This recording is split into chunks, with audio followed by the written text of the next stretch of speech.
Welcome to the GCIC Baraza. Today's version is at the Uganda Wildlife Conservation Education Center. This is a place where dedicated men and women dedicate their time to preserve Uganda's wildlife species. My name is Joshua Mushwa, and today we're going to be talking to 𝐜𝐸𝐥𝐸𝐿, the Public Relations Officer at 𝐜𝐸𝐥𝐸𝐿, or commonly known as the Uganda or 𝐜𝐸𝐥𝐸𝐿 Zoo.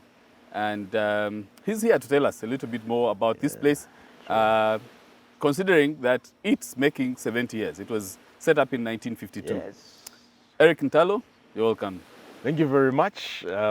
Thank you for hosting me, and it's nice to be on the Baraza. Great.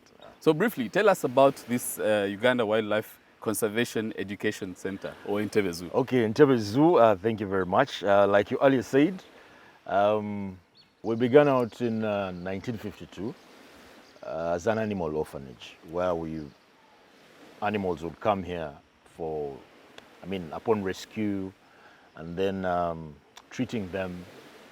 And then later, 8 years later, that was around 1960s, we evolved into the 𝐜𝐸𝐥𝐸𝐿 Zoo, the old, the zoo that many people are actually familiar with. It's during this time, in the 60s, that we brought the exotic animals, such as the bear. We had the tigers coming in, for people to marvel at. Around the 70s, we had a shock of our lives during that period of, turmoil. The government at the time. Yes. And this facility was run down. In fact, we lost quite a number of animals during that time because nobody cared, nobody was bothered. And then around the 80s, actually 80s, that is when 80s towards actually 90s, 94, we became 𝐜𝐸𝐥𝐸𝐿 Trust. Had a trust deed, and that was Uganda Wildlife Education Center. Remember the famous 𝐔𝐠𝐚𝐭𝐢𝐿, and then during that time, of course, people would come, learn, study, you see, you marvel, you learn about the animals that we had in this place. And then 2015 is when we became a statutory body, and we became Uganda Wildlife Conservation Education Center with an Act of Parliament, the 𝐜𝐸𝐥𝐸 Act 2015. And so with that, we were given specific functions. The Act, one being conservation education.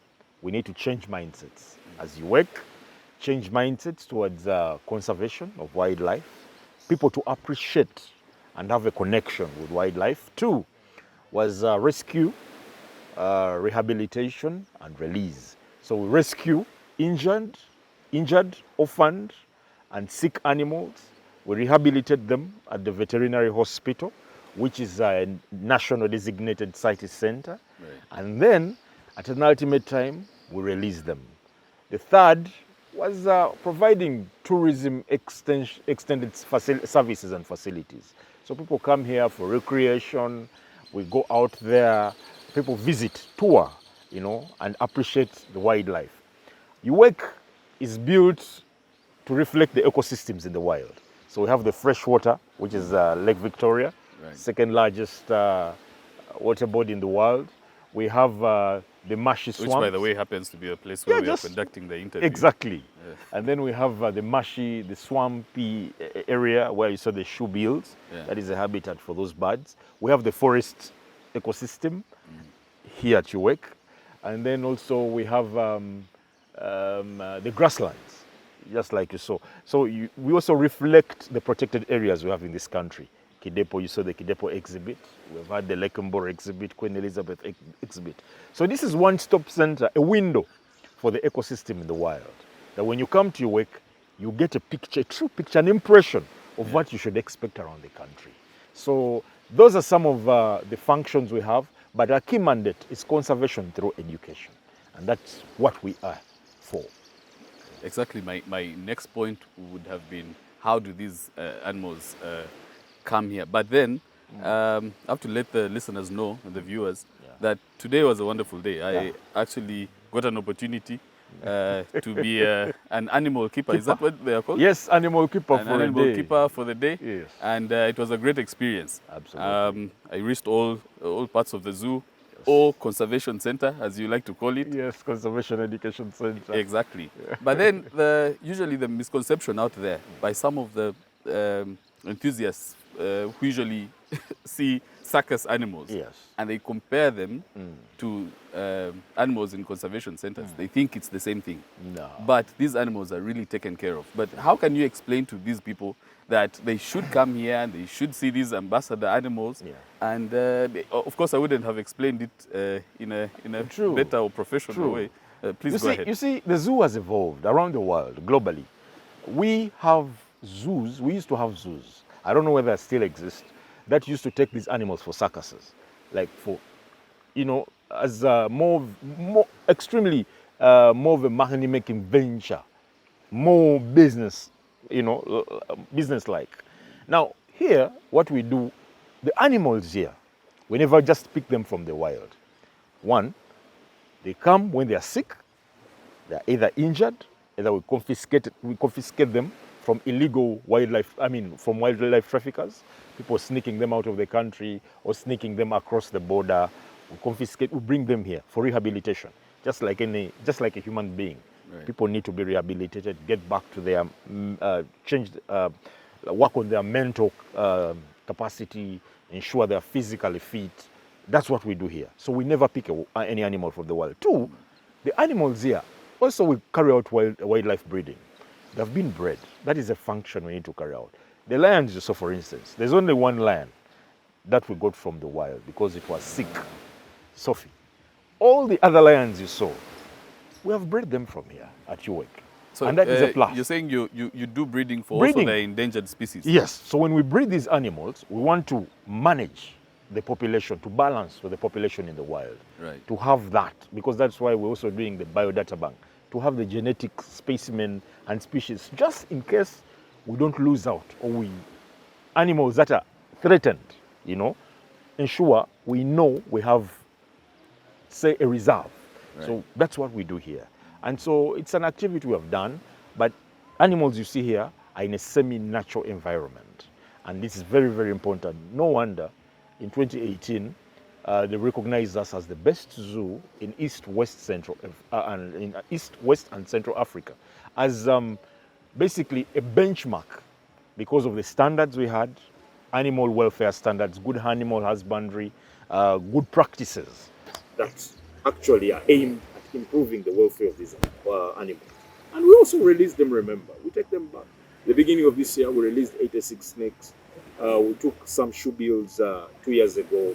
And then we are planning to release the parrots that were confiscated. Right. Special thanks to 𝐤𝐥𝐸 and the Uganda police and the army at the border early this year in April. So we have rehabilitated them, quarantined through the quarantine period, rehabilitated, and we're going to release them back to forested zones. So these are things we do here. So speaking about parrots, Eric, there are so many people who would have loved or who would love to have parrots in their homes, but they don't know how to go about this. Yeah. How would one go about it if they wanted to own one? That's interesting. Well, you can apply for a permit under Class E in the Uganda Wildlife Act 2019. Now, Class E, you can acquire, let's say, African grey parrot. You apply to Uganda Wildlife Authority for African grey parrot. Now they will write to Uganda Wildlife Conservation Education Center, because we have some parrots we have rescued that are available. And then we'll let them know the availability, check availability. And once it's available, of course, they will send you here for maybe a 2 to 3 months training. We'll take you through the good animal welfare practices, husbandry, how to look after this parrot, where it should stay, and how to basically improve and better its welfare. And once you go through that training, then we let them know that you have met our requirements and you are ready to go. You have satisfied satisfied us. Yeah. And then they will let you know. And here, the parrot, you'll get it. We'll escort you where you're taking it and have it. But we keep on monitoring you so that you take it for the right purpose. Great. Yes. So as we conclude, because we have to end this, but also we will be continuing with this conversation on Twitter. But before we go, could you please tell us about these 70 years? Because I'm told you have 70 years, celebrations, yes, activities. Platinum Jubilee. We began in September with the launch, and then we are having, we had a launch. The other event was a veterinary camp where we worked on 700 pets, free of charge. A special thanks to the different partners we had, MIF, Ministry of Agriculture, they gave us vaccines. We worked here at the Entebbe Mayor's Garden. 700 pets were worked on. And then we're having the education conference at Imperial Golf View Hotel here in Entebbe, where we're discussing conservation education and dissecting the linkage between ex situ animals outside the protected areas and also wildlife conservation methods inside the park and how they relate interchangeably. And then we shall wrap this up with the gala dinner at Speak Resort on the 2nd of December. 2nd of December. Friday, 2nd December at Speak Resort, Munyonyo. And those are some of the activities lined up for the 70 years. Great.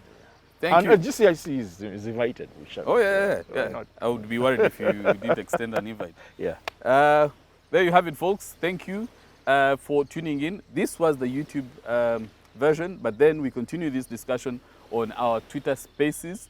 Please do join us. The hashtag is Citizen Baraza. If you'd like to be part of the conversation, do follow us. Eric, Ntalo, PRO, 𝐸𝐥𝐿, or Uganda Wildlife Conservation Education Center. Your famous Thank you so much. Zoo. Or the Entebbe Zoo, the famous Entebbe Zoo. Yeah. If you have any time, please do visit the Entebbe Zoo. We continue this conversation on Twitter. Thank you for listening or watching.